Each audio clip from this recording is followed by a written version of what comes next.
Welcome to another edition of Flea Market Fantasy, the world's second greatest Bronze Age era comic book podcast. Joining me, as always, is new Mike L, Kevin Jank. Get ready to replate that front page, Mike Dell, because we got a real story for these people tonight. Yes, today we were reading Amazing Spider-Man Annual 15 from 1981, and it stars Spider-Man and the Punisher. As you would hope in a Spider-Man annual. Yeah, the old bait and switch. This is Iron Man. What is this? Hey. Punisher and Dr. Octopus. Can't believe we never talked about Dr. Octopus. Yes, before. After the show last week, we were like, wait a minute, I don't think we've ever talked about Doc Ock on the show. That's crazy. Yeah. So. You know what I was thinking? We've done the Hobgoblin. Did we ever even do the Green Goblin? We've ever done an issue with Green Goblin in it? Yeah, probably not, because the Green Goblin was dead by the time Yeah. You know, I mean, it'd have to be probably Harry or Bart. Bart Hamilton. So, yeah, there's still some big villains out there we need to hit. But before we get into this issue, let's remind everybody, if you're watching on YouTube, please like and subscribe. We picked up one subscriber this week. 339. God bless you, one. I gotta tell you, I'm not too worried about that. I'm gonna have to read The Dark Knight. You know, that's if we get to 500, we'll have to read The Dark Knight. I'm not real worried about it. So I think we're good. I mean, the way you're getting dizzy, probably not. Yes, probably don't have that long left. I was telling Jank before the show, I'm very dizzy. So, but also, what else do I got to say here? Mr. A cracked 100 views, so that's something. Oh my god! Good on you, Mr. A. Must like listening to me being tortured. I guess a lot of waterboarding fans out there. Also, I have a book out there called Monkey Flip about a chimp detective. Yeah, even our buddy and former guest on the show, Tuffy, is reading it now. So. That's right. That's what I heard. Yeah, Tuffy finally started reading it. So, all right. So, Amazing Spider-Man Annual 15. The reason I picked this is because I wanted to do a Punisher story, but I didn't want to do Punisher War Journal because I couldn't find a good one. So, well, this is an interesting tale for this year's story. Sure. Not the usual Punisher story, that's for sure. Now, we did a Punisher like in year 2 of the show or something. That was the ongoing series. And we did the full breakdown of the character then. But let's just remind everybody that the Punisher, the real name, Frank Castle. Yeah. Yeah. I think Frank Castellano in certain aspects, right? Like his family shortened it. Yeah. And his first appearance was Amazing Spider-Man, issue 129, 1974. And he was created by Jerry Conway. By create, I mean ripped off by Jerry Conway. Because he just blatantly stole this character from an author named Don Pendleton, who is writing a popular series of novels called the Executioner novels about a fellow named Mac Bolan, who was a former Vietnam vet whose family is killed in mafia-related violence. So he starts killing criminals. I mean, it sounds vaguely similar. It's exactly the same thing.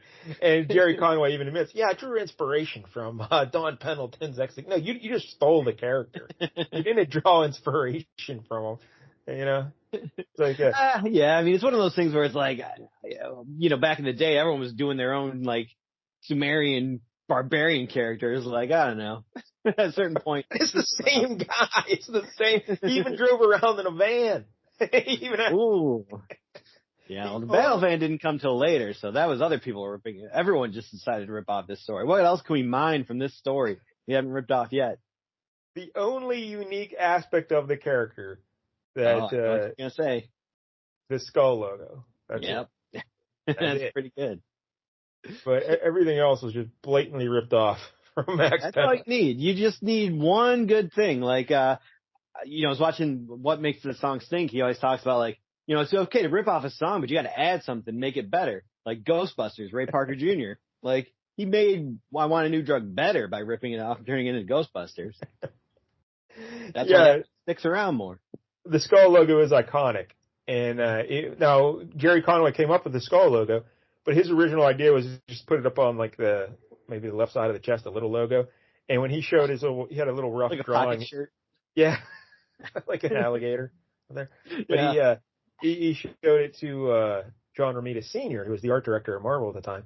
and he took it, and it was his idea to make it the whole chest and everything. Smart. Yeah, it looks Earning awesome. his paycheck that way. And then Ross Andrew was the first artist to actually draw the Punisher in a book. But so I guess the three of them somehow get credit. But yeah, Jerry Conway. It's always strange to me. Like, who's drawing up characters for other people's books? Like, I don't understand that.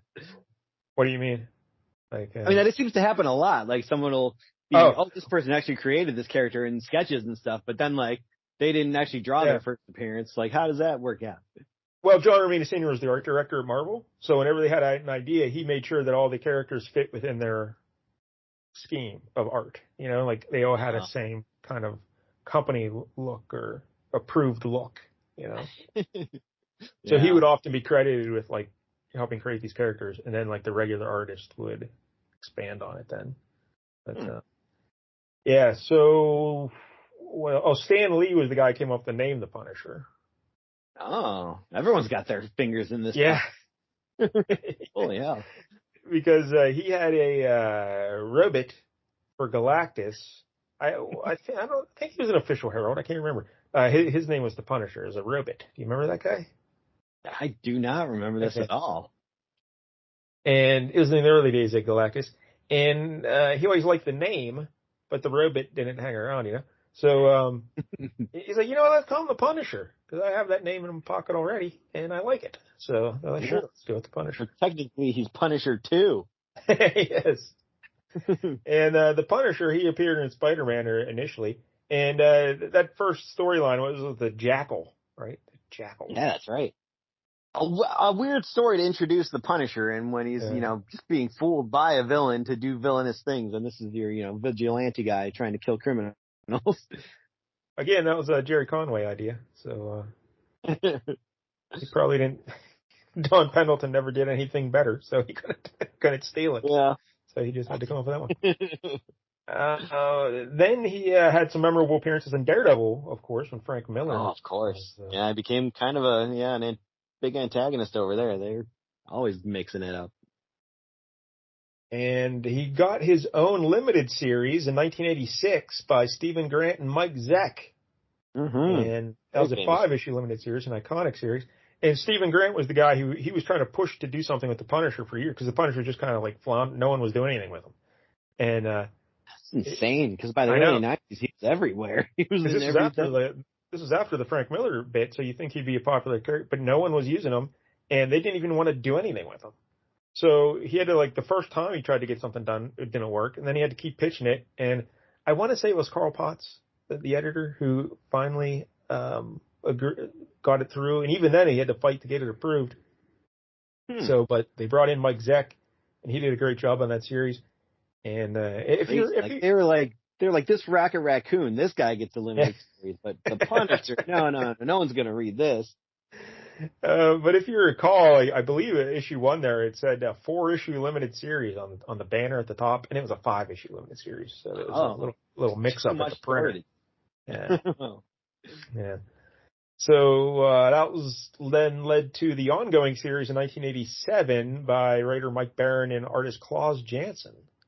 And that ran for 104 issues, ending in 1995. Punisher War Journal ran for 80 issues from 88 to 95. Yeah, 2 books a month. That's rare territory. There's a few other ones, because there was also a 16-issue Punisher Black and White magazine in 1989 and 90. Do you remember that at all? I do not. No. No. And there was Punisher Armory, which ran for 10 issues in 1990. Do you remember that one? Sure.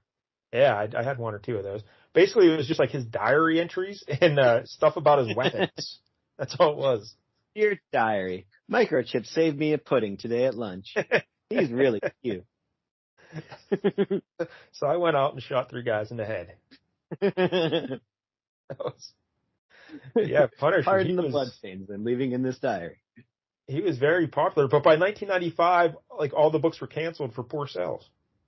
Yeah, they really, at that point, they went in some weird directions with the Punisher. This was kind of the start of it. When there's like, the Punisher is like not selling well, so we're going to have him go crazy and try to murder Nick Fury and see, So I think that was what you're describing is so right after all those books died, they relaunched one like almost immediately called The yeah. Punisher, and that ran for 18 issues. And in that story, the Punisher became the leader of a crime family, Yeah. and he was opposed by Nick Fury and the X-Men. Well, I think the Nick Fury thing happened before this. It was like I think it was called Double Edge. It was like a limited series. Well, not even a limited series. There was like an alpha one shot. Then there was like Oh, three okay. random books that it went across, and then like an Omega one shot. And at the end of that, he seemingly kills Nick Fury. But then he's sentenced to death, like in the electric chair because of that, for killing Nick Fury. But instead, the government like fakes it, so they electrocute him with just a little bit and make him look like he's dead, but he's not really dead.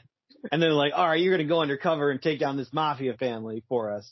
And I think Nick Fury Jr. was kind of trying to Nick Fury keep him in Jr. line. Yeah. Yeah. Actually, I don't even know I think, what is he had an old son. Like, he does have a son now who is black and looks like, Samuel L. Jackson. But he did have another son who went by Scorpio. But I don't know what his real name was. Wait. You're telling me the Samuel L. Jackson Nick Fury is the son of the white Nick Fury that we've known all Yeah. the Yeah, they did bring that into the regular universe. I had no idea. I just thought they just redid the character. In the Ultimate Universe, yes, and that became, so popular. They're like, hey, let's get rid of old Nick Fury and bring in this new one. Yeah. So he's kind of like the bastard son of Nick Fury. And then he also, he starts out with 2 eyes, but by the end of that first limited series, of course, he loses an eye. Starts out with 2 eyes. By the end, no eyes. Yeah, that'd be amazing. So there was also a 4-issue Marvel Knights miniseries in 1998. Yeah, Notorious. Yeah, would you like to explain what this was? I believe in this story, the Punisher does actually die, but then he is brought back to life by, I don't know, I think it was like the devil or something, or maybe the angels brought him back, but it was some kind of heaven and hell storyline. He was brought back to life to murder demons or something. He was like some kind of avenging angel for one side or the other. I don't know. It seemed like a bad idea. I've never read this. Oh, you think? You think? Yeah.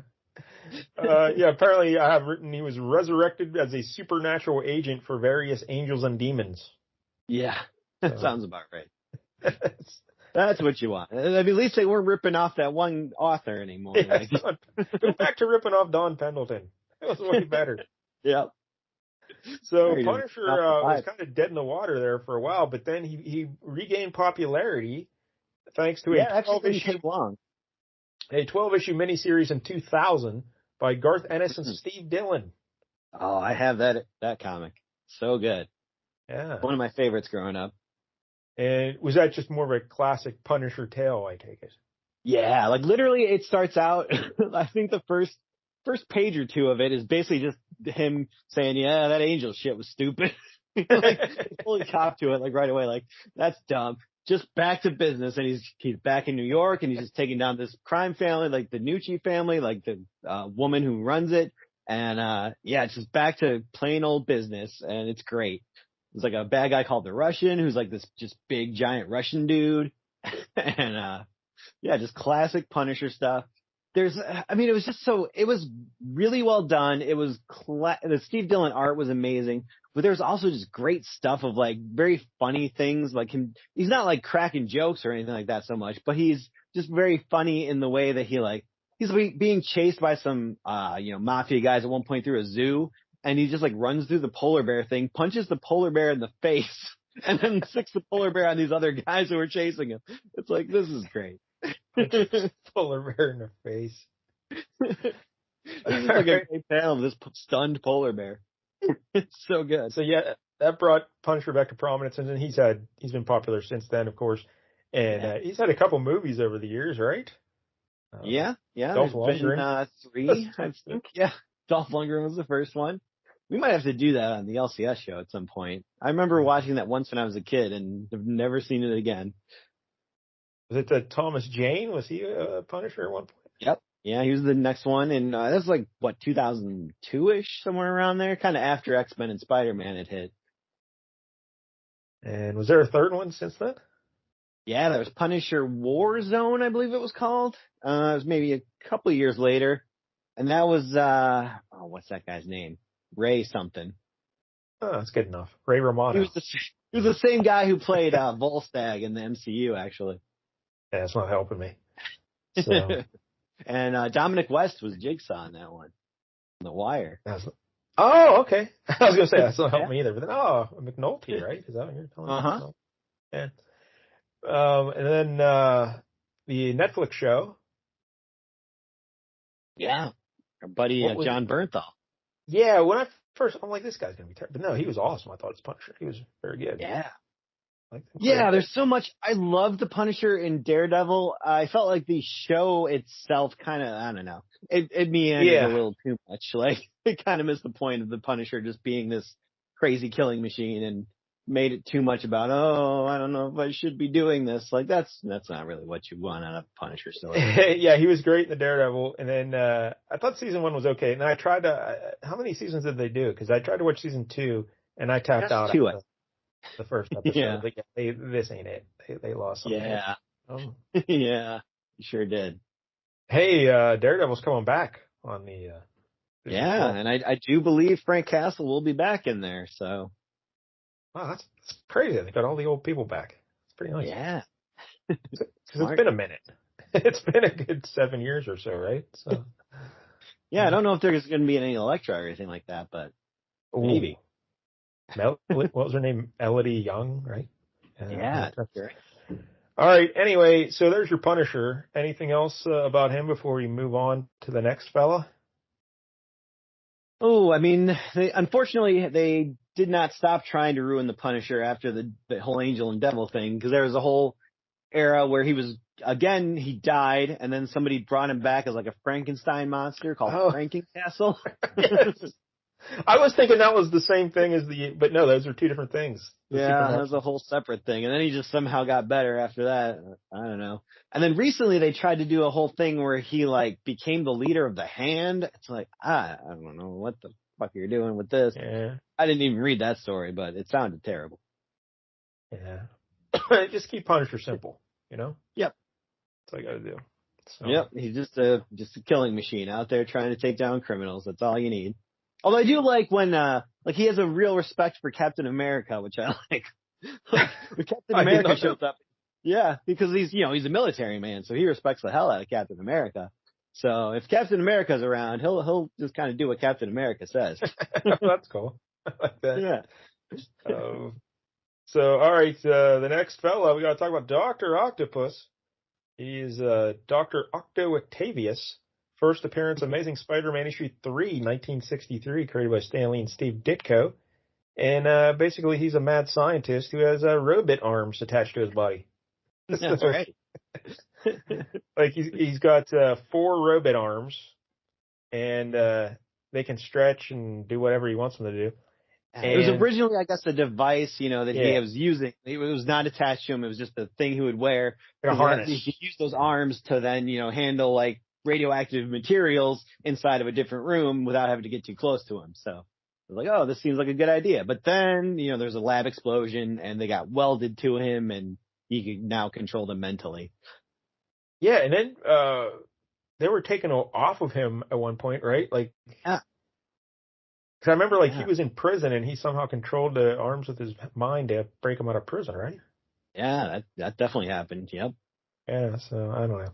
The Ultimate Universe tried to end up taking that a little too far, where at a certain point, 100 issues into the series, it revealed it was never really the arms. It was basically just he's a low level Magneto and he can control metal. That's not good. That's not good. Yeah, that's not good. Yeah. Did he ever have more than the 4 arms? I don't think so. Because an octopus, got a lot of arms. Yeah.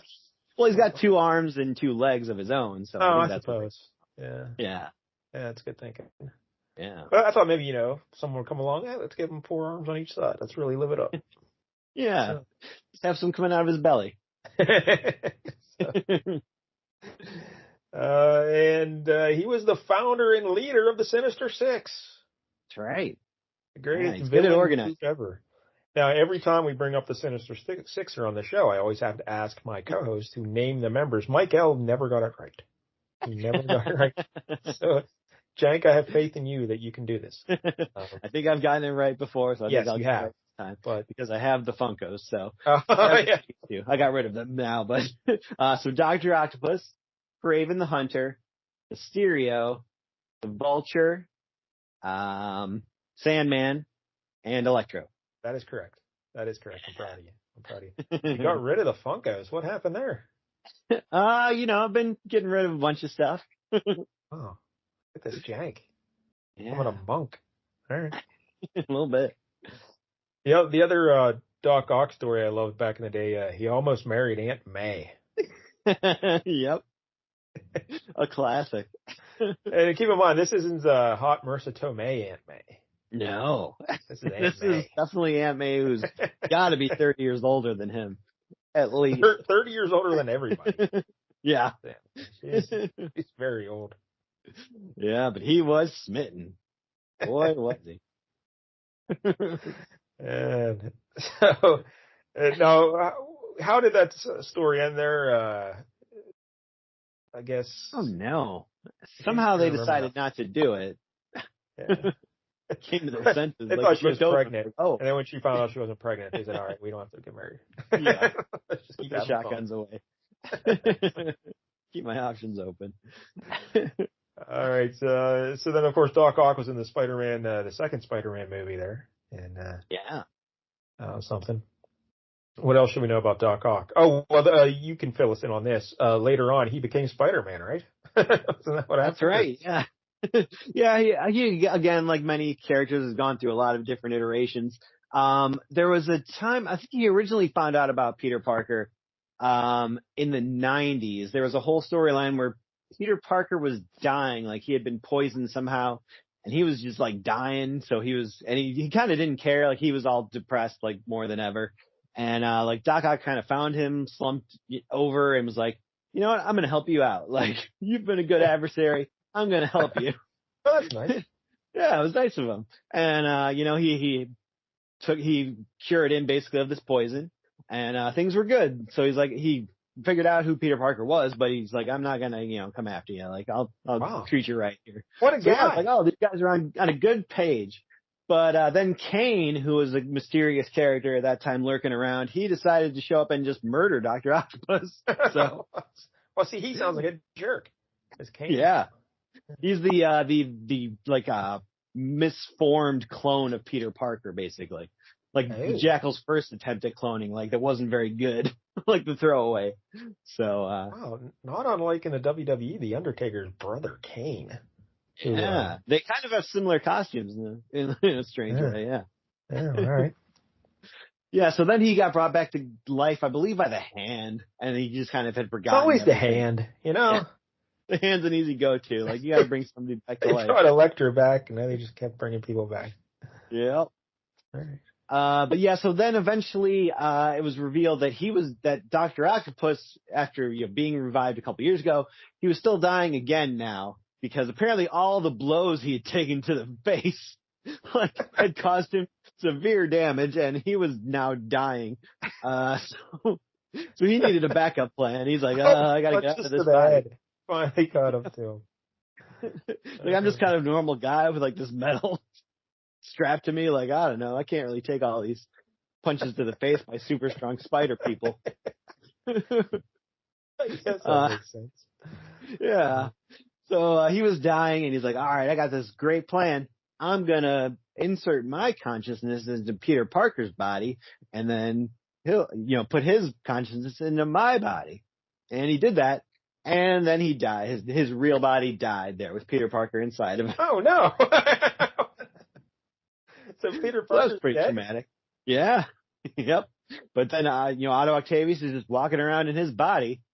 And luckily for everyone, he decided to break it off with Mary Jane pretty soon after getting the body. Like, there was no Dr. Octopus taking the body for a test spin there with Mary Jane. So that's good. But yeah, so he kind of became the superior Spider-Man for a little while. I don't think he called himself technically that, didn't have that printed on his towels or anything like that, but that's what the book was called. Because he, thought he was much better.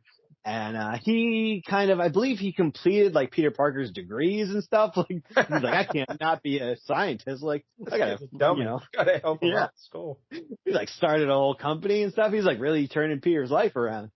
But I believe then he had kind of fallen in love with like a little person, scientist woman. Wow. They're going to say Aunt May again. Yeah. Good thing. That'd be weird. His own aunt. Yeah. Yikes.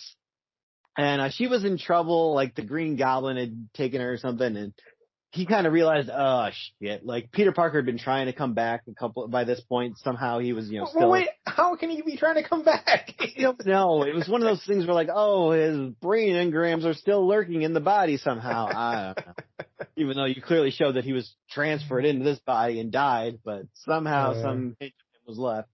So he was somehow, Doc Ock had to be like, all right, I'm going to turn the reins back over to you so we can save the woman I love.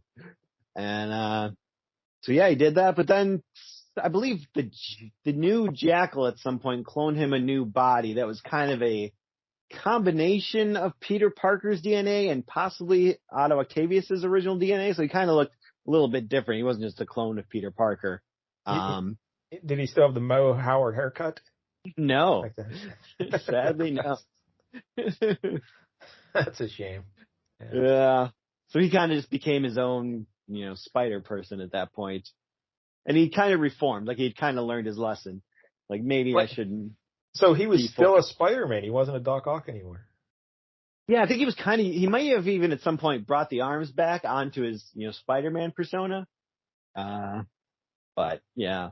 Wow, what a wild ride that is. Yeah. I don't know where he stands now. I haven't, read the comics in a couple of years. I don't know if he's still a hero or villain or what he's doing. They just reboot everything every couple of years. So it doesn't matter. Yeah. Sure, he looks back to his old, pudgy self somehow. I gotta tell you, Spider-Man really took a turn for the worse with his Jackal and all his cloning nonsense. It really,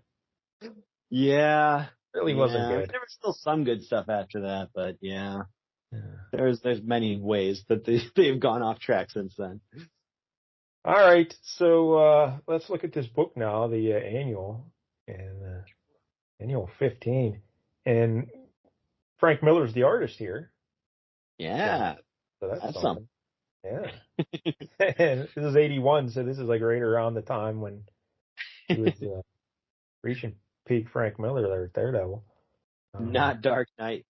No, Frank. That's nonsense. Although you can see hints of Dark Knight Frank Miller art. Oh, yeah, you can.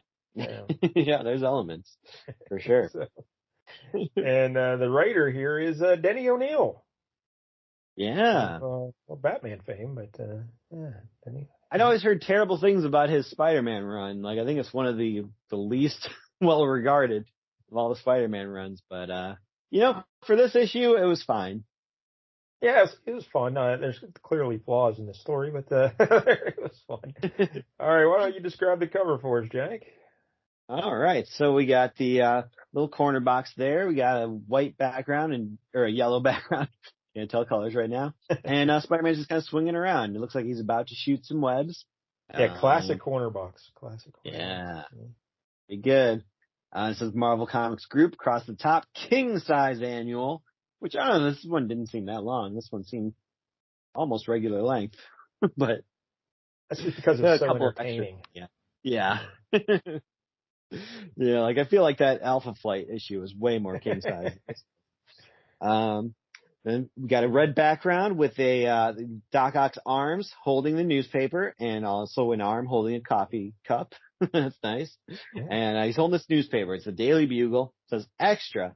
Spider-Man versus the Punisher. And there's a big picture on the front page of Spider-Man dodging Punisher's bullets. And it says bonus feature, Spider-Man ranks the strength of the major Marvel heroes. Yeah, we're definitely going to have to talk about that. Maybe too. Yeah. May have to get had some issues. Had some issues with that one. That's an interesting cover, from Doc Ock's perspective, holding the newspaper. Kind of like, it's cool. I like it. Better than the usual, just, random people fighting. This is kind of cool. Yeah. Sorry, we opened it up. Oh, by the way, just a teaser that there's also a fruit pie. Oh, that's so, towards the very end. And what a name this group had. Yes. This could be a strong contender. So the big splash page, well, not a full splash page, I guess, but we get a big shot of a potential Daily Bugle cover story, Spider-Man, Threat or Menace. And we see a caricature of Spider-Man with sharp teeth and big hands, and he's looming over the city. That looks very much like Dark Knight era Frank Miller art. Yeah, sure does. Yeah, the hands. How many times do you run the Spider-Man Threat or Menace thing? Like, well, that's what Robbie brings up here. He's like, hey, we can't run this story again. You do this all the time, and every time it does, our sales tank. Because people love Spider-Man, and you're just a big down jerk. to only 5 million. Yeah. Yeah, kid, that 5 million number is very important, yeah. Yep. So Robbie's like, you can't run this story. We need a better story than this. And he's like, well, what are we going to do? And he's like, well, we got Ben Urich and Peter Parker over there to cover that one thing going on. And he's like, oh, that's going to be stupid. That's not going to work. I don't know why they're even thinking that's going to be the front page, when apparently it's just some guy claims he's got, powers. He's got a death touch. Yeah. He's like, just some bald dude in a long red robe. Yeah. Pretending to be some kind of guru guy. It's like, I don't know, this doesn't seem that interesting. There'll be something else going on. We see Punisher on top of the building there scouting this guy out. Now, did we ever get an exact reason why Punisher wanted to kill this guy? Not really. I don't know how he would have known what this guy was really up to. Unless he was tracking that shipment that these guys essentially stole. Maybe that's the case. Oh, okay, yeah. Maybe that's it. Yeah. I read this a few days ago, and I'm old. But, yeah, because it just seems like, Punisher could have better things to do than chasing around a guy who pretends to be a death touch guy. I don't know. But either way. So Punisher scouting him out. He's got a sniper rifle. And this guy touches a young girl in the crowd there, and right away she passes out. And Peter Parker's there taking photos. He's like, she's going to slowly wither away unless I, touch her again in 3 days or something like that.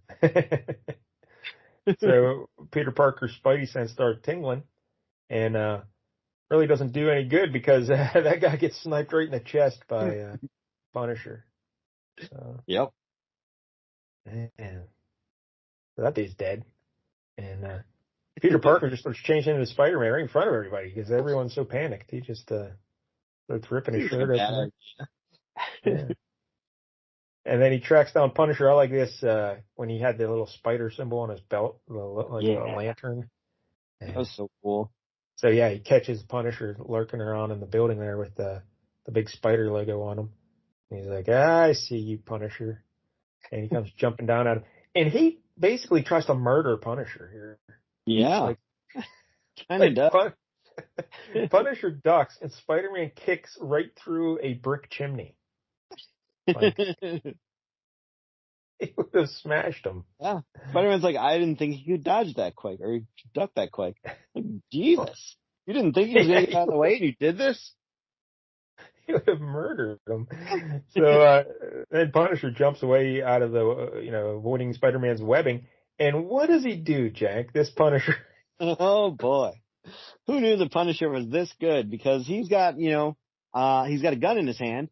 So he somehow manages to shoot both of Spider-Man's web shooters. Not hitting his wrists at all. Just taking out the web shooters. And he does this while flipping off a building and hanging from a flagpole.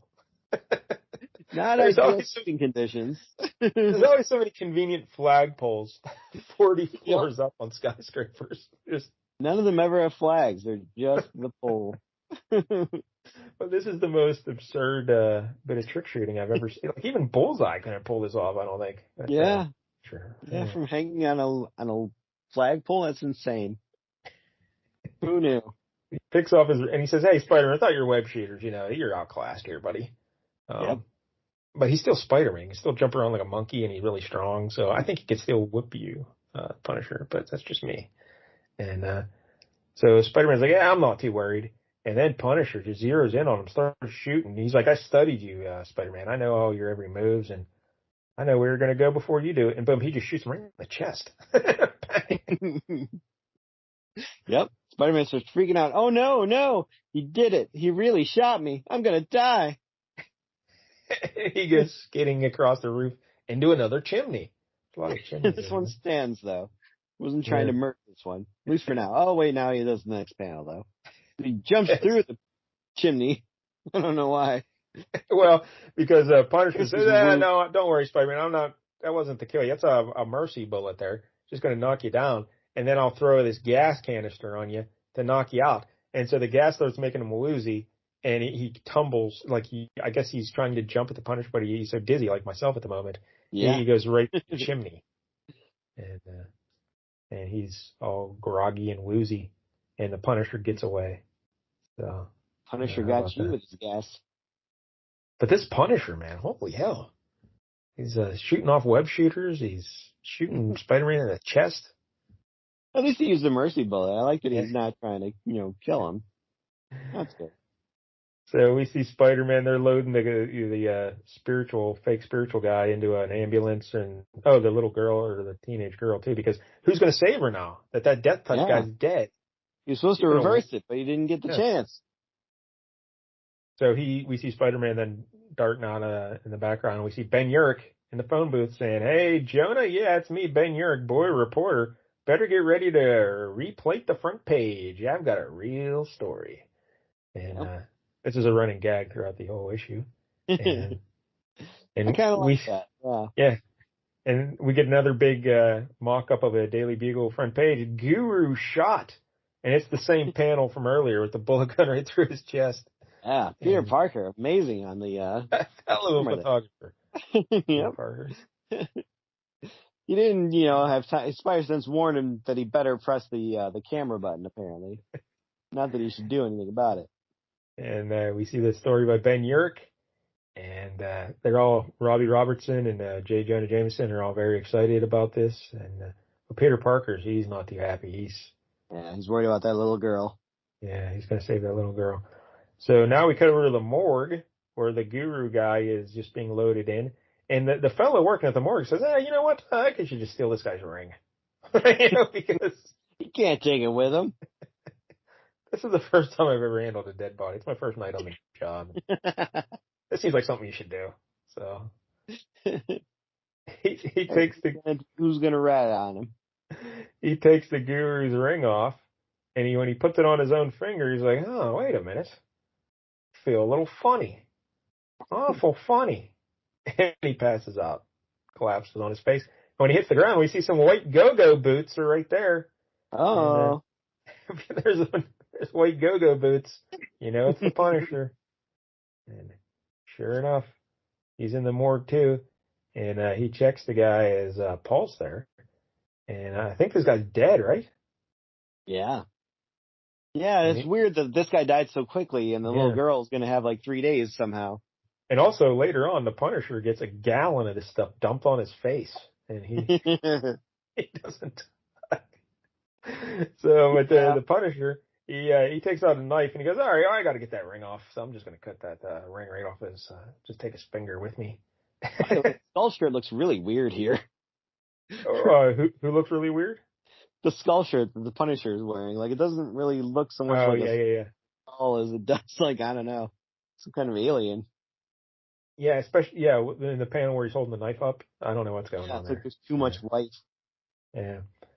But while he's worrying about butchering that guy's hand to get the ring, we see Doc Ock's arms coming in the panel. He's finally making his debut here. And he just smacks Punisher right in the face with one of his arms. And Punisher chucks a knife at him, but Doc Ock just catches it in one of the metal arms and just starts beating him silly with his other ribbon arms.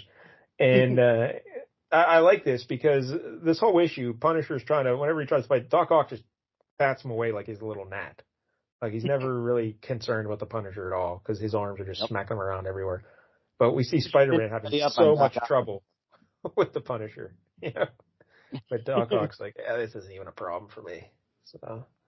Although it would have been amazing if the Punisher just somehow shot off all 4 of the arms right away. No longer Dr. Octopus. So Dr. Octopus leaves the Punisher there knocked out, and he picks up the dead Guru body in his arms, and he's taking him out of the morgue. This morgue needs better security. That's what I've learned. Yeah. Because Punisher and Doc Ock break in the same night. So. Yeah, it does seem weird that Dr. Octopus doesn't kill the Punisher here. He's just like, I got what I came for. Worry about you later. So you're clearly after me. Well, I don't know if Doc Ock's really a murderer, though, you know? That's true. Yeah. He hasn't really murdered many people. He wants to murder 5 million people, not just one. That's true. He's just hoping that the Punisher is a Daily Bugle reader. So now at that moment across the city, we see another spiritual guy here in a red robe, another bald fellow. Yeah. And he's saying how, there's some reporters in his office. He's like, inquisitive meddlers, I have no statement for the press. Leave, get out. The great Tehran is dead. I must mourn him and be about my religious duties, my meditation, my contemplation. And then when they leave, he's like, my favorite thing. And he pulls out a bottle of booze. And he starts getting liquored up. But then he turns around, oh, there's Spider-Man. He's in his window. He's climbing in the window there. And so this is the accomplice of the fake spiritual guy. And they're running some scam. And what does he learn here, Jenk? That they stole some drug. Yeah, they were supposed to deliver this poison, this big amount of poison to somebody.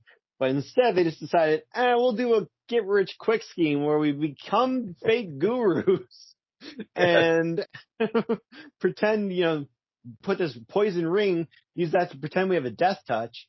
I don't even know if they have the antidote, so I don't know what their plan was there to cure this girl in a couple of days. But, that seems like when you're relying on the public getting word of this, that seems like a very bad way to get rich quick.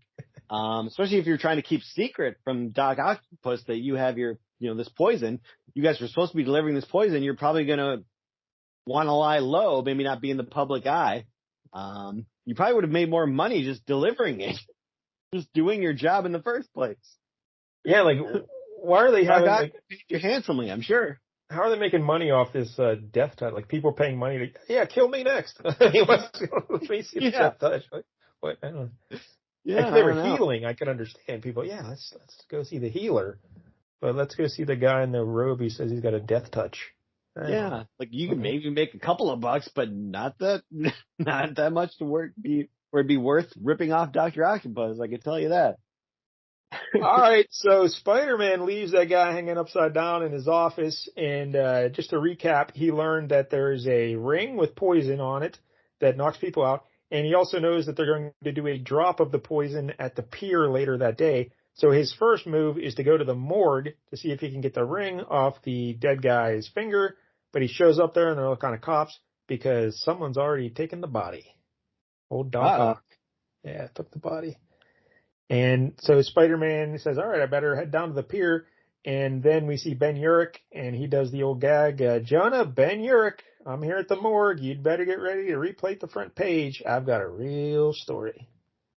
So, and of course, it says Dog Fashion Show hits New York City. And no. For that. But they show the big mock-up of the front page. Punisher hits New York City, steals body from city morgue. Yeah. And Jonah's yelling at the... He's always in New York City. It's not like he hangs out in New Jersey or something, or he's always sunning it in Florida. But this time he hit New York City. And, Jonah's yelling at everybody saying, hey, we need more evidence, more facts, bigger story here. So he's yelling at Ben Urich. And who's the guy next to him? He looks suspiciously like someone, Jack. Yeah, looks a lot like Jimmy Olsen there. Got a little bow tie, the little freckles. The camera. They're different, newspapers around town. Yeah, he's got the camera around his neck, and he's running out with Ben Urich. I guess when Peter Parker's not around, Jimmy Olsen, boy reporter, steps in, take the picture. That would have been awesome if, Jimmy Olsen became Venom. Just so bad. Peter Parker for always taking his scoops. Lost my job because of that dirty bum Parker. So now we cut down to the pier, and we see another one of those cultist fellows dropping off the poison that they had stolen. He's supposed to drop it off the pier at a certain time, and he does that, and the Punisher is right behind him. And The Punisher does quite the dive. He just kind of plummets his way into the water there. yeah, he knocks out the dude and then jumps into the water, just falling straight feet first down into the water. Yep. And he gets under there and he sees Doc Ock's arms pulling the canister into like the hatch of a submarine. Yeah. And somehow that does not let all the water in. I'm not sure how that works. And now we cut over to the mansion of the New York City mayor. And Doc Ock just calls him at home and says, hey, mayor, guess what, buddy? I'm going to kill 5 million of your citizens today. That's not what you want. That's probably not going to get you reelected, I would say. And he says, don't even try and find me. My headquarters are hidden. You'll never find me. You'll never find me. Definitely not like 10 feet underwater right off the pier. And he says, I'll implement my plan between 3 and 6 this afternoon. And he's like, what, poison the water supply? And he says, no, nothing that, banal as that. And here the Punisher sneaks into the submarine somehow. Don't know, again with the water situation and everything. And he's drawing a bead on Doc Ock. Well, Doc Ock's on the phone. He just has his arms smack the Punisher silly. And, yeah. Doc Ock is the Punisher's kryptonite, that's for sure. I really want to make the point that I loved how Doc Ock treated Punisher like a gnat, like an annoying little fly the whole issue. Yep. Like he's not even paying him any attention, but his hands are smacking him around, tying him up. Where meanwhile, Spider-Man really struggled with the Punisher, but Doc Ock, no problem. Yeah, Doc Ock just got that one down. That was one of his first people he ever took down. He's like, all you got to do is punch him in the face. Give him more concussions. So Doc Ock is holding Punisher's body all tied up in his arms, and he has another arm come over, and he just pours the poison right onto the Punisher's face. Yep. Yeah. A whole Punisher beaker apparently must be very resilient. Yeah, it's not, because again, a little bit of the poison on a ring can put someone on death's door. And yeah. Punisher's just getting it poured into his face. I'm guessing, Doc Ock has clearly been doing stuff, so maybe he, tamped it down a little bit. He thinned it out. So it's not as lethal. But he says, I will reveal this much. I will be using a poison highly concentrated and fatal within the hour. So. Yep. Yeah, so he does say that Punisher have an hour, so. I have been negotiating with certain foreign powers for months, and I took delivery a few minutes ago. In fact, I am testing it as we speak. And there is Punisher holding his face, and there's smoke and fumes coming off him. And Doc Ock hangs up the phone, and next thing you know, someone's punching on the wall, and it's Spider-Man, and he kicks his way right through the headquarters underwater there. So the place starts filling up with water, and finally that water here. And Punisher's still holding his face, and Doc Ock says, "Hey, Spidey, you can either try and save the Punisher there, or you can come after me, but I know you're a sap, so you're going to try and save him. So see you later." And he takes off. And Spider-Man goes about trying to concoct an antidote from Doc Ock's notes. Yep. But the drug is having a weird effect on the Punisher. It's not killing him immediately, which you think it would, a larger dose. Instead, it's just making him like woozy, and he's seeing things, and he doesn't recognize Spider-Man as Spider-Man, apparently. And, so angry, his eyes. Yeah. So he's trying to He's trying to kill Spider-Man, while Spider-Man is just trying to create the antidote for him. So Spider-Man's reading the notes, jumping around, balancing beakers on his foot. Great scene. I really like the way they did this. Punisher takes a chair, takes a swing at him with the chair, and just completely misses the Spider-Man, jumps out of the way, all while mixing chemicals. It's pretty fun. And Spider-Man eventually wraps him up in a leg lock and pours the antidote down his throat, and Punisher passes out. And But Spider-Man's like, oh, well, at least he'll be okay in a bit. And then he takes him up to the top of the pier there, and he just webs him to a pole on the pier. And then he calls into the Daily Bugle, and he says, hey, Jonah, Peter Parker checking in. Better get ready to replate the front page. I've got a real story. Yeah. Good runner. That? So the front page of the Daily Bugle, we see 5 million will die. Dr. Octopus threatens city with mass murder. That's a hell of a front page there. Yeah. And Jonah's like, okay, we can't wait any longer. We'll run this one. I only wish I could figure where the wall crawler fits in. And, yep. Even though Spider-Man's, defeated Dr. Octopus countless times, somehow they must be in cahoots here. He's like, get some rest, everybody. If Octopus does what he's threatening to do, we'll have a busy night. And Yurik's like, yeah, if we're alive, he's going to kill 5 million of us. Yeah. And Robbie says, you heading for the usual place, Jonah? And Jonah says, where else? I live for this moment. So that's the strip bar. Yeah, he wants gems delivered by dancing girls for sure. But Spider-Man, he uses that antidote he made for the Punisher, and he takes it to the hospital, give it to the doctors of that little girl, and so now she's going to be okay. But Spider-Man has to figure out, what did he mean by killing 5 million people? What is that? What could that possibly mean? Why that number? So specific. Yeah. And should we go back and check? Did Doc say 5 million in front of Spider-Man? Because he said that on the phone before Spider-Man kicked through the wall. Yeah. Did he repeat it? Well, while he was on the phone with the mayor at some point. Yeah, but that was before Spider-Man kicked in, Sure. So, you can try to save him, or you can combat me. The choice is yours. That's not much of a choice at all. Yeah, he never mentions 5 million with Spider-Man in the headquarters. Yep, that's a problem. I worry about these things, Yep. Full story falls apart. Throw it away. So where is Jonah's favorite place, Jack? Oh, in the printing room, the press there. He loves to watch the paper get made. Apparently he goes there every day, which seems excessive.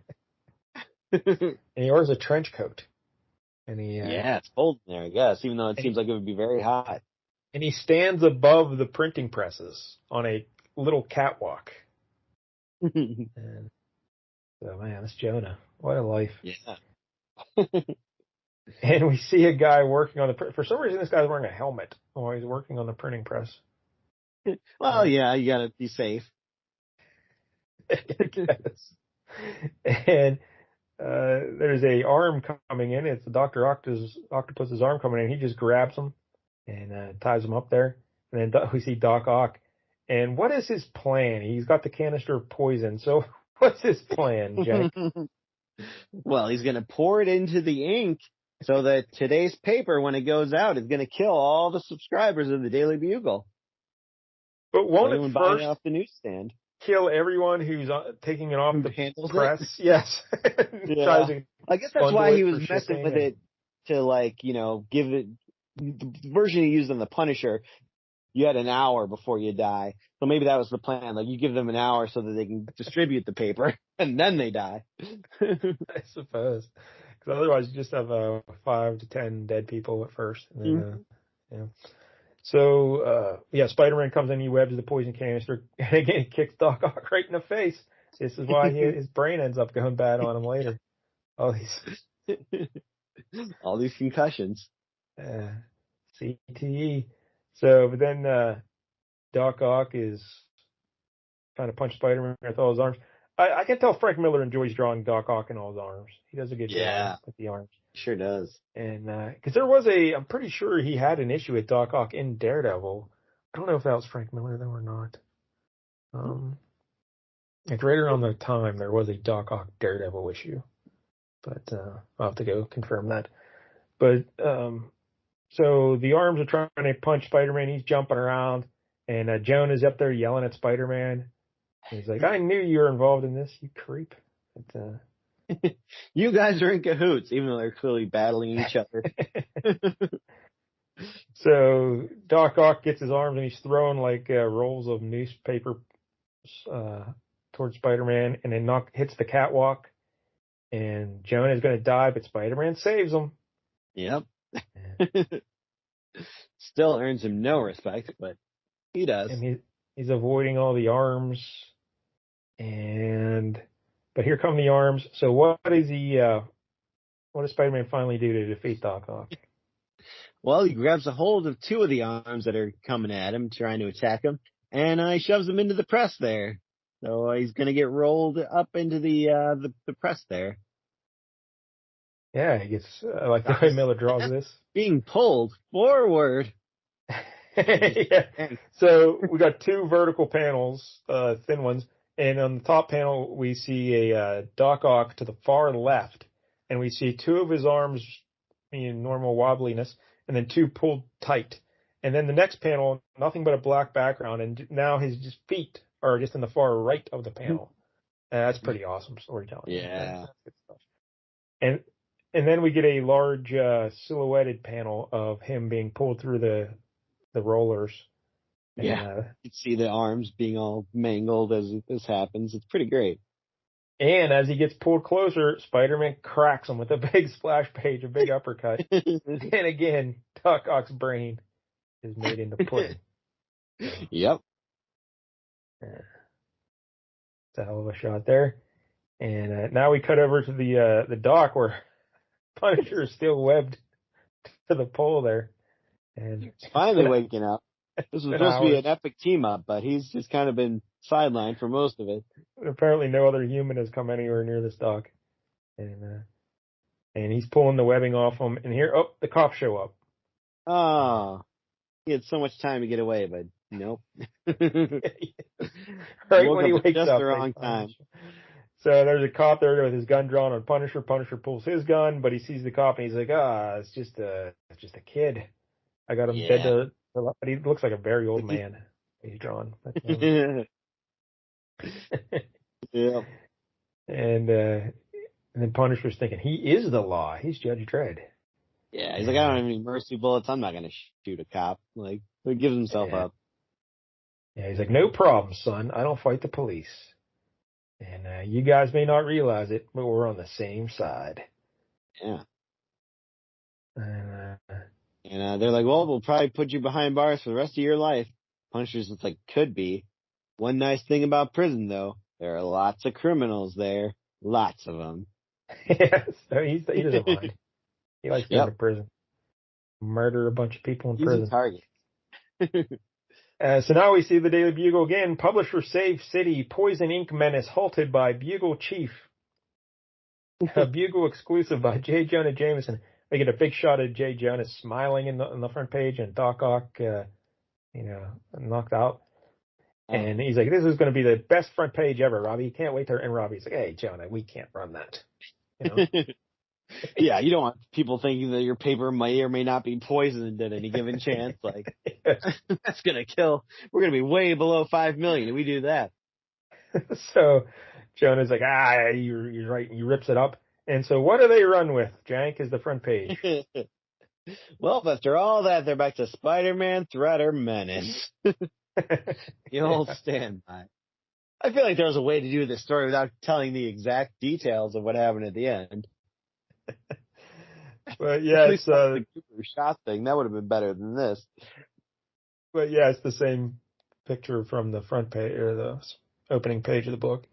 And Jonah's walking by the newsstand, and the newsstand guy's like, "Hey, what are you doing? No one's buying the Bugle today. Can't even give the Bugle away today." Yeah, so he's very upset.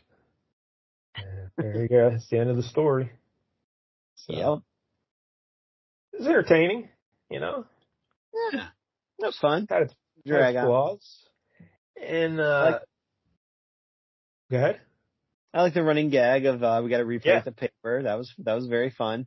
Some of the panel stuff was very good. Like when Doc Ock and Punisher first meet, there was like just 4 very horizontal panels of mostly Doc Ock's arms and the Punisher, and that was just very cool looking. I like the way they laid that out. Yeah, I just realized that when I was describing the panels of Doc Ock getting pulled through did I call them vertical instead of horizontal? I'm very dizzy. I can't tell what I'm doing here. But Can't tell which direction's what. anyway, yeah, this is it's interesting to see Frank Miller's art here because you can kind of see where it's going in future Yeah. years. Yeah. It's just gonna get Because sloppier.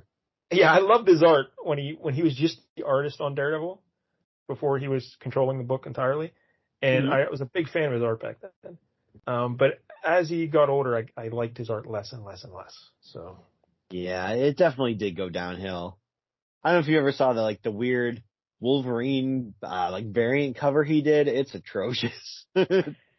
yeah, but I liked a lot of the stuff he did here, storytelling wise. There are some good panels in here where it's tight and it's not too sloppy. So Yeah, I enjoyed it. it's all very good. He's definitely very good at drawing Doc Ock. Maybe Spider-Man. I don't know. Spider-Man looks kind of weird sometimes, but His the Denny O'Neil, the writing here is overall good. There are some minor plot holes, but yeah, quite a bit. Turns out, just like Spider-Man not knowing the 5 million thing, and then all of a just go sudden, with it. Just go with it. yeah. It was a fun little story, so I liked it. All right, so There's now some we get another ridiculous little. moments like, the Spider-Man getting his web shooter shot. That was insane. And it really was. And now we get a couple bonuses. Just how strong is Spider-Man?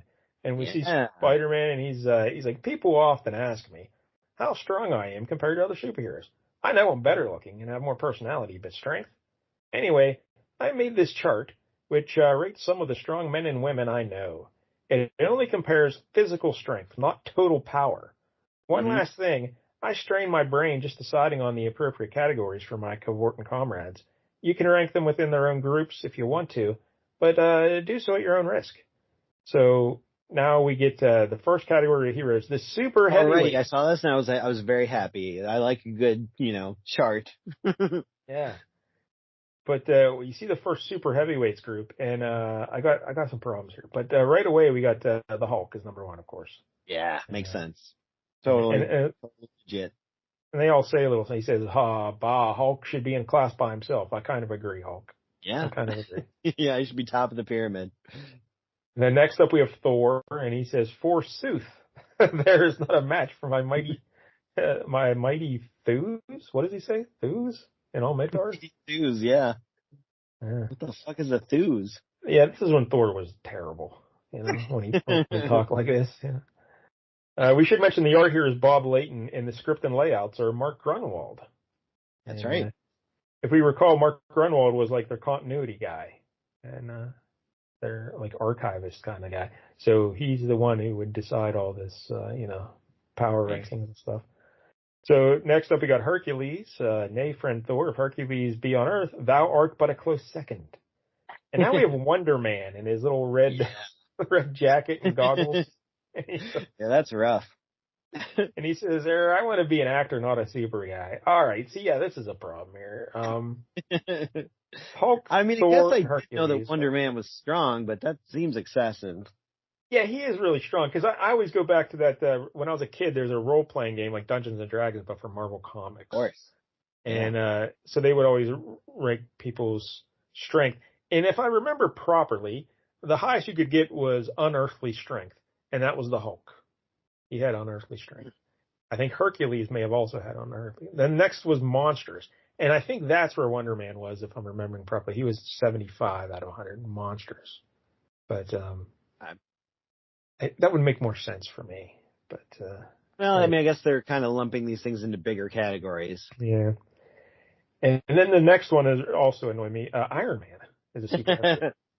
At least, I mean, his speech balloon did kind of make it make sense. Where he's like, if I absorb enough energy, I can be super strong for about 2 seconds. Yeah, I can charge my armor to this power level for about 2 seconds. Yep. But Yeah. I still So, don't I mean, buy it. it's kind of a cheat, but I get it. Yeah, still not buying it. All right. Yeah. So now we go to the next page here. We see the heavyweights. And we got Thing, Namor, the Submariner, Doc Samson, Yeah. That Sasquatch, makes sense. Vision, Thundra, the First Lady, and Black Bolt. And I like they're all saying that one bothered me. I didn't realize he was strong at all. Like he just could destroy things with his voice, I thought, and fly.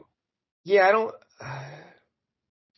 think Black Bolt. Now Vision says when I make my super dense form, I'm as strong as this. I think Sasquatch is a little overrated here as well. Well, I mean, he's got like weird Canadian god powers, kind of. So, I don't know. But I like how they're all saying something, and except Black Bolt, he's just got an empty word balloon. Yeah. Otherwise, he would crush our skulls. Then we have the medium weights, Tigra. I think doesn't it go down? Oh yeah. I'm looking sideways. Yeah. Yeah, the super medium weights. The super medium weights. I did that the first time I read this too. I was like, oh, wait. So this would be the third level. We get Valkyrie, She-Hulk. See, like She-Hulk should be one up, I think. She should be one up. Probably. Yeah. Heavyweights. Luke Cage. And we got Black Goliath there in the background. Yeah. And then he may not be the strongest hero in town, but he is the biggest.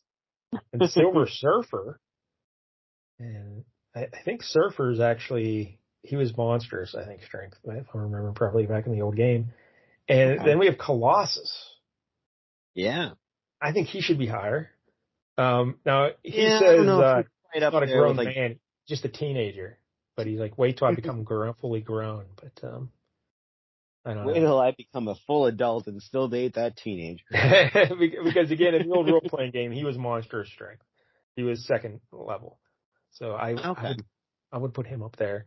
Ghost Rider, and then Spider-Man. Yeah. He's like, this is where I'm at, guys. Yeah, in the old game, he was amazing strength, which was after Unearthly and Monsters, then there was amazing. And Spider-Man. That would make sense then. Yeah, the third group, so he's still there here. All right, so now we turn the page and we go back to the top. The medium weights, and we have Tigra. And she says, I'll show you my strength if you show me yours. That Tigra, man, she's a Hellcat. Yes, she is. And what's this fellow's name again? Nighthawk? Nighthawk, yeah. He was on the Defenders and all that. Yep. And I didn't realize by day he was an invalid. Yeah, I didn't realize. Yeah, he says, by night, I'm twice as strong as any human. By day, I'm an invalid. It's kind of like me. Exactly. And then we go werewolf by night, and he just says grr. And then Spider-Woman. All the animalistic people got grouped in here. And Spider-Woman says, Spider-Man, you have some nerve putting me in a class beneath yours just because I'm a woman. And then we see Beast, and he's a blue furry beast, and he says, hubba, hubba, as he's looking at Spider-Woman. Pheromones on her. He and Tiger should really get together and have some fun, Yeah. Now, Jank, here's the test for you. Do you know this next guy? This will come up again later in today's show, but I what? Clue who I had no idea. He looks like Jesus. He looks like Jesus. Yep. I was like, who is this Bee Gees looking motherfucker here? The Barry Gibb talk show. I was like, I got no idea who this is. So I had to kind of Google around and try to figure it out. Yeah, he says the greatest strength of all is the strength to refrain from violence. That's what you want in a superhero, somebody who refrains from violence. Makes for exciting comic books. Yep, that's what I look for. Non-conflict. But apparently this guy is Wondar, the Aquarian. Yeah. I find it weird that he needed to be included in the list of major strong superheroes. Yes, no one knows who the hell this guy is. Nope. Have you ever heard of? I've never heard of Wondar, the Aquarian. Maybe I heard the name somewhere, but not really. Didn't really. Yeah. I can't say I've ever read anything with him or. Yeah, this mind boggled me. I was like, who is this? And then the last guy in this category is Captain Britain. This is old school Captain Britain. Yeah, the wacky outfit, not the cool outfit. And he says, as the embodiment of the fight. Green gloves too. What's going on there? Yeah, they got the coloring Just mishap. throw all the colors in here. No, I don't think they're supposed to be green. So he says, at the embodiment of the fighting spirit of ancient Britain, my power is many times human level. So the whole fighting spirit of ancient Britain is only a medium weight. So nothing a real shot at Pretty the fighting sad. spirit of Britain. Mark Grinwald must be like an Irishman. He's got it against the Brits here. So then our final category, it's just the normal folks. We got Falcon Kazar, Iron Fist, Black Panther. Black Panther's got, yeah. He's got powers. Trying to think what he was in that. I think he was like maybe incredible strength in that old game. But and then Captain America. I always like to think Captain America is like, I guess he's the peak of human performance or whatever. But yeah, I like to think he's a little stronger than that even. But I mean, he sure was in the movies when he he's holding a helicopter on the roof there, and pulling it down, and I kind of like that version of Captain America. Then Moon Knight's back there. My buddy Daredevil. The Shroud made an appearance. Why is the Shroud in this group? Yeah, very strange. Then Wolverine and Hawkeye. Yeah. So, about that. And he's like, if Spider-Man says, if you don't like my rankings, write your reasons to me why at this address, and maybe next year I'll revise it. I'm going to This is not writing my letter immediately. Write it to Mark Grunwald. Oh, it looks like, there's Ant-Man in there too. Do you see Ant-Man down there? Oh, yeah. He's down there by Black Panther's foot and Iron Fist's foot. Yeah, Iron Fist's about to step on him. And there's an editor's note. If you can't name each and every one of the superstars depicted here, you better buy more Marvel comics. Like Wondar. 99% of them, except for fucking Wondar. Then we get a floor plan of Peter Parker's apartment. This is what I've been demanding for years. And apparently, there's a little intro here. Would you believe that nearly everyone from Asgard to the Great Refuge has pointed out that the pictorial we ran on Pete's apartment in the Amazing Spider-Man Annual 13 was almost totally wrong. So 2 years later, they fixed the error. How do you mess that up? Well, they have, and it was blush. But never let it be said that your ever-loving bullpen doesn't correct its own mistakes. It just takes 2 years. We're always eager to make amends, and so with that in mind, we hereby present a real look at Peter Parker's apartment. Everyone's been clamoring for this. What an apartment. Yeah, for New York, like for a struggling guy in New York, he's got like a friend's apartment thing going on. He's got a lot of room. I don't know. It's like a one room. I don't know. It's not that fancy. I mean, look at his bedroom. Like his bed doesn't even take up like a fifth of it. There's still so much bedroom there.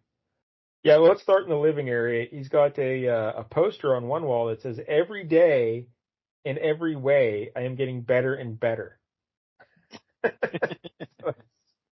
He's the Stuart Smalley of superheroes.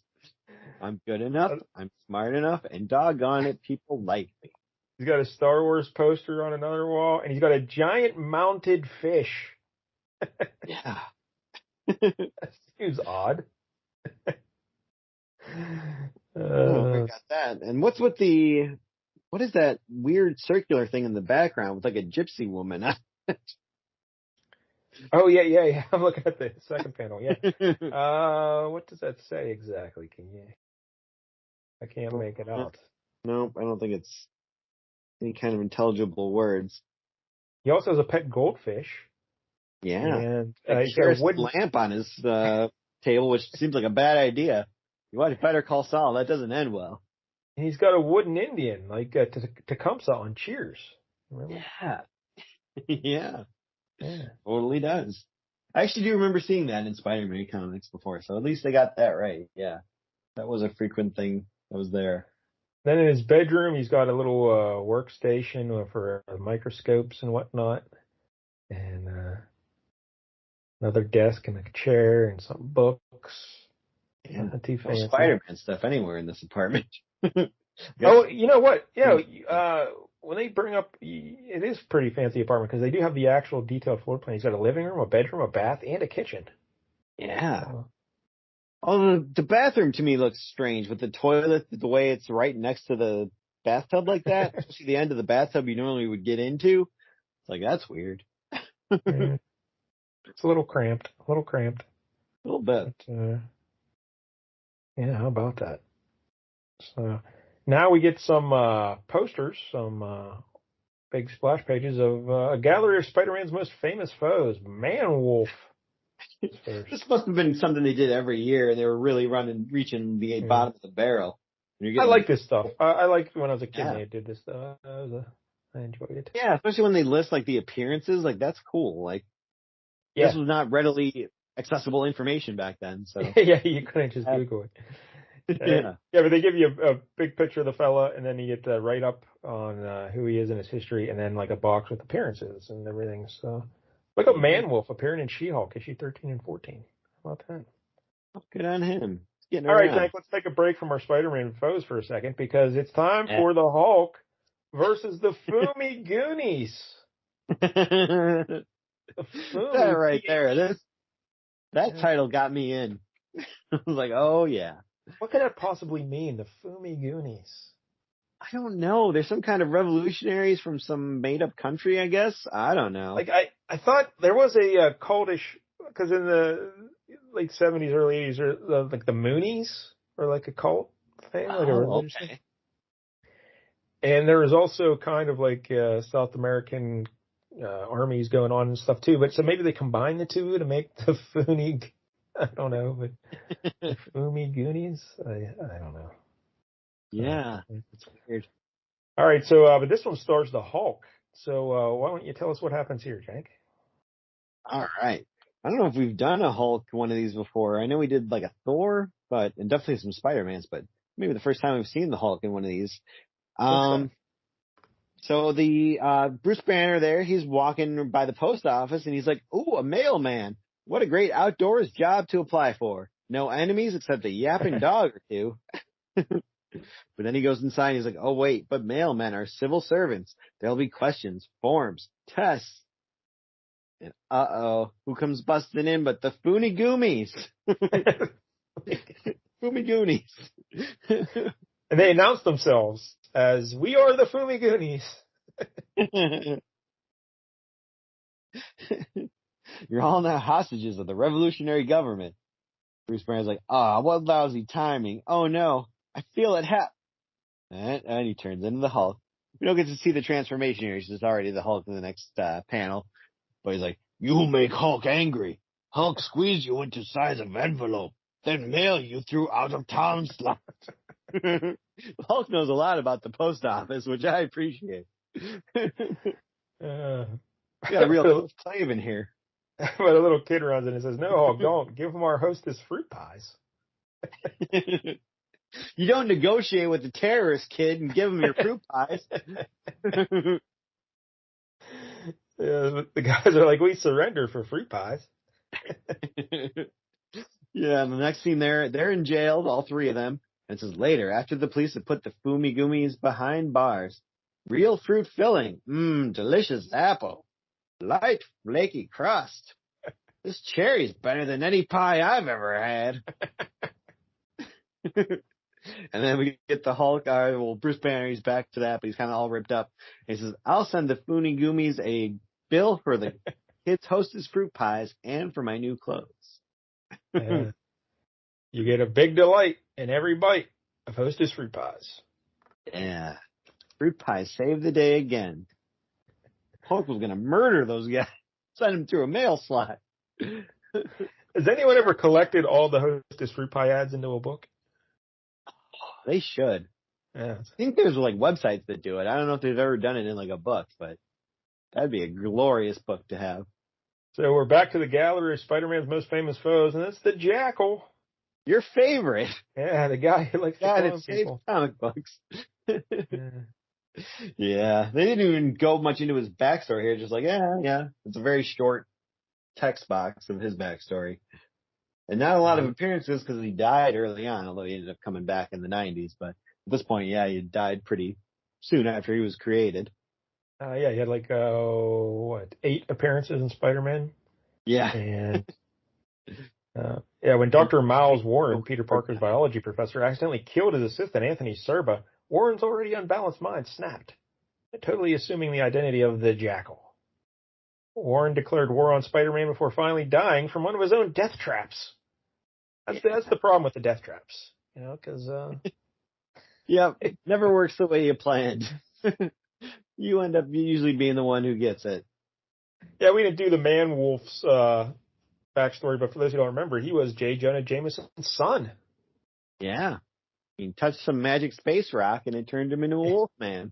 Yeah, he was an astronaut. Yep. Yeah. Hero astronaut that Jonah was always so crowing about. And then we have the Punisher. And, yep. Yeah, I mean, I guess he is a Spider-Man foe, but I wouldn't really associate him as such. I started out that way, Yeah. And he did shoot him in the chest in this issue, so yeah, I think that counts. It's true. And for some reason, the Red Skull's in the background. What is the Red Skull there? Yeah, that was weird. I guess that's like a weird, artistic interpretation of the skull on his chest. I don't know. I guess it's a skull, not the Red Skull. Yeah, yeah. The background's red. The skull's not red, so I don't know. And we get all the Punisher's appearances at this point. And Captain America. More Spider-Man than you would think, so, yeah. Then finally, we get the Tarantula. Yeah, the Tarantula. I had a book with this guy in it when I was a kid. Yep. Whatever. It had to be, I guess, probably Amazing Spider-Man 134, his first appearance. Him and his spiky shoes. Yeah, he just got a spike coming out of the toes of his shoes. Yep. How about that? Anton Miguel Rodriguez was a South American terrorist, a man so vicious that he was expelled from a revolutionary army. Joining the opposing side, he received a commission in the army of the dictatorship, eventually becoming a special operative codenamed Tarantula. But the Tarantula proved to be too brutal for even the dictatorship to tolerate, and was forced to flee to the United States, where he lost little time turning his skills to crime. So there you go. That's all of them. And that's the Amazing Spider-Man Annual 15. Yeah. So, overall, I'll give it a solid 8 out of 10 because it was a fun story. And then we get the ranking of the strengths of the heroes, which I had issues with. And then we get the floor plan, and then the little posters, and the fruit pie ad. So, yep. So it's a lot of entertainment for me. So I'm sure in 2 years they're going to amend that strength chart. So we'll get right on it in 2 years.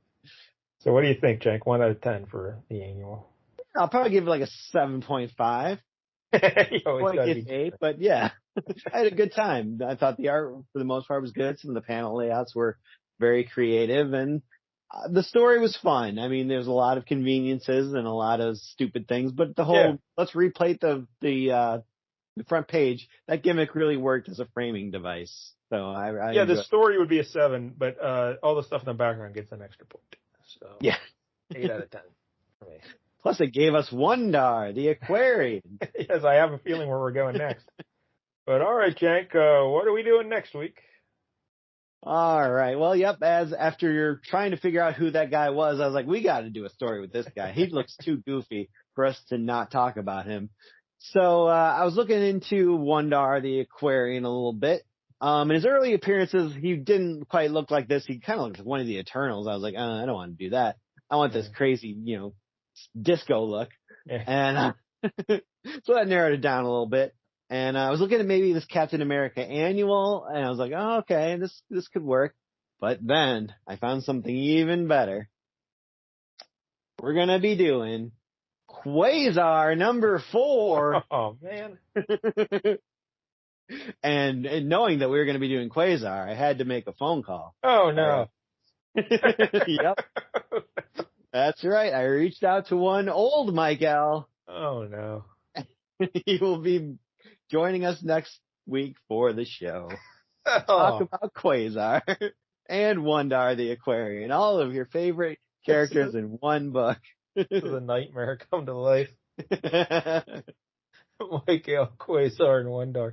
What year is this from? 1988 or something? This is like, I think, the very end of 89. We're skirting that line again.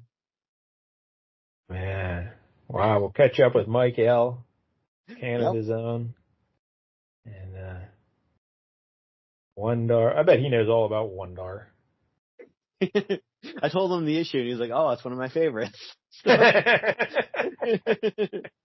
We should be in for a treat. It's one of my favorites. All right, so next week, what a surprise. Mike L. and Wondar. Yep. Join us then. And again, if you're watching on YouTube, please like and subscribe. We appreciate the support. Until next week, don't get any jank on you.